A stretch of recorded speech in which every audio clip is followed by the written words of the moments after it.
Have you ever wondered how someone could convince another person to buy something that wasn't even for sale?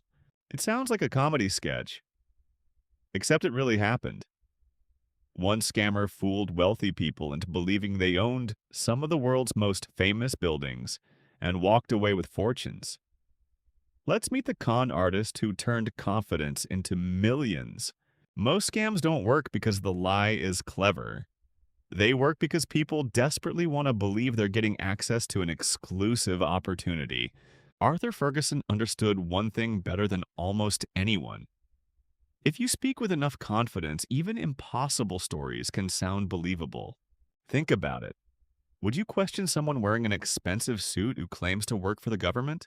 In the early 1900s, Ferguson approached tourists visiting London. Instead of offering souvenirs, he offered something far more ridiculous. He claimed that the British government secretly needed money and was willing to sell Big Ben to a private buyer. Unbelievably, one visitor accepted the story and handed over around £1,000.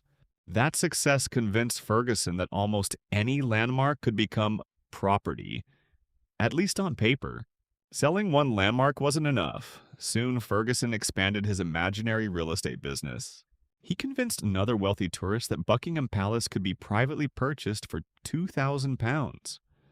No legal documents, no ownership records, just absolute confidence. By 1925, Ferguson moved to the United States, and instead of thinking smaller, he aimed at the White House. His story? The U.S. government supposedly faced temporary financial problems and wanted to lease the presidential residence. A Texas banker reportedly lost around $2 million believing the deal was real. If that wasn't enough, Ferguson also claimed ownership of other famous monuments before authorities finally caught up with him. Ironically, Ferguson wasn't defeated by smarter victims. He was caught after trying to sell the Statue of Liberty. But what happened next surprised everyone. Instead of keeping all his stolen money, he donated much of it to help a Texas widow whose home had been destroyed by fire. That unexpected act of generosity influenced the court's decision, and instead of spending life behind bars, Ferguson served only about 5 years in prison. Arthur Ferguson proved that persuasion can be more powerful than facts. He sold Big Ben. He sold Buckingham Palace. He convinced someone to lease the White House, and he became one of history's most unforgettable con artists.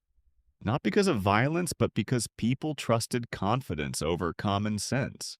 If you enjoy unbelievable true stories about famous scams, financial crimes, and history's greatest con artists, hit the like button and subscribe for more. And here's a question for you. Which fake sale shocked you the most? And do you think you would have fallen for Ferguson's pitch? Let me know in the comments.